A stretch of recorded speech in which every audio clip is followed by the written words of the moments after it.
Bienvenue à tous chez Thérapsie Capsule. Merci de liker cette vidéo, merci de la partager si vous l'aimez et de vous abonner à cette chaîne qui vous veut du bien.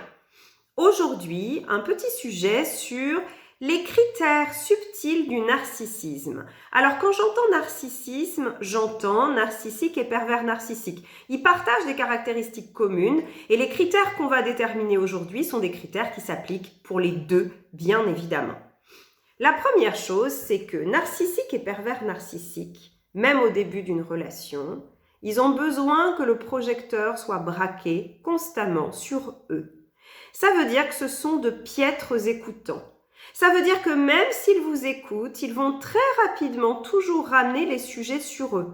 En vous disant, oui, c'est intéressant, moi, ça me rappelle quand, moi, je l'ai déjà vécu, moi, ceci, moi, cela.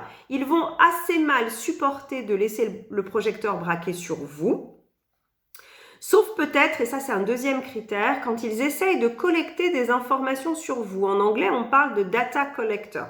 Ce sont des gens qui ont besoin de collecter des informations qui vous affaiblissent, qui révèlent plutôt votre vulnérabilité. Donc ça, c'est un signe très intéressant. C'est des gens qui, pour la plupart, ne vont jamais creuser dans vos émotions, ne vont jamais essayer de profondément vous comprendre, de bien écouter, de partager. En revanche, chaque fois qu'il s'agit de collecter une information intéressante sur vous, qui peut vous affaiblir par la suite ou qui révèle des choses, là, vous allez les voir, avoir une attention beaucoup plus soutenue. Ça, c'est une alerte. C'est des gens qui, quand ils conversent avec vous, ramènent systématiquement la conversation sur eux. Ça me rappelle quand moi j'ai fait ça. Ah oui, tu dis ça et tiens, ça me fait penser à ça me concernant.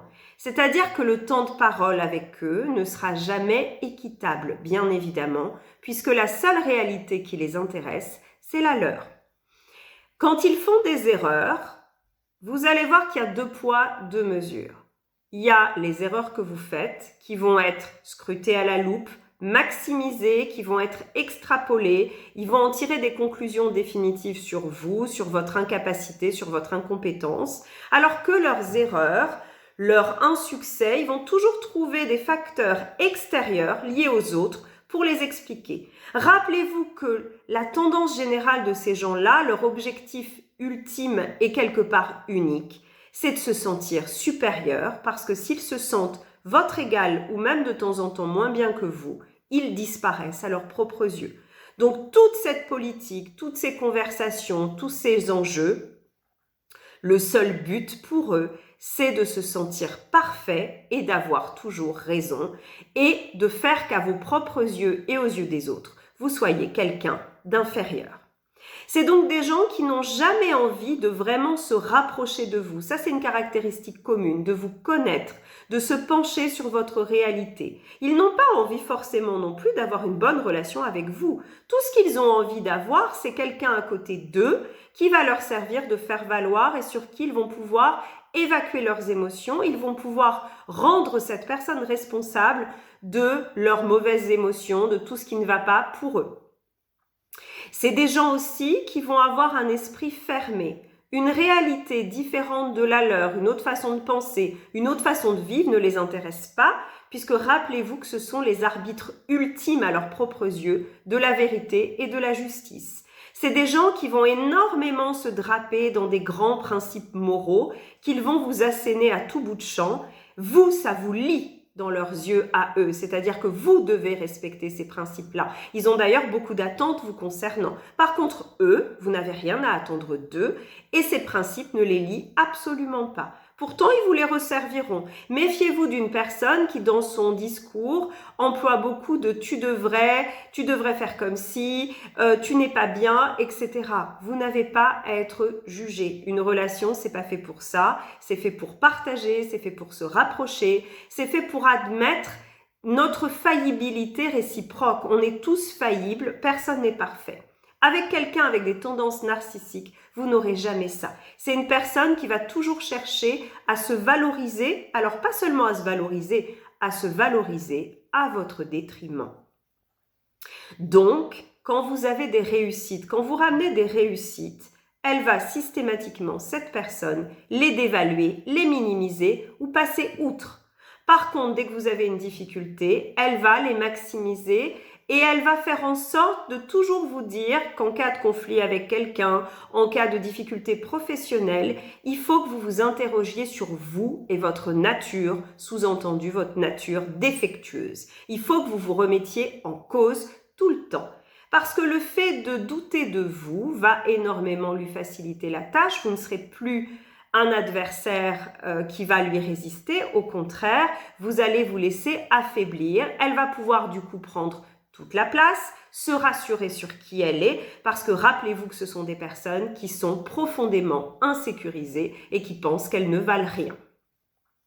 Donc, l'accent sera toujours mis sur elle et jamais sur vous.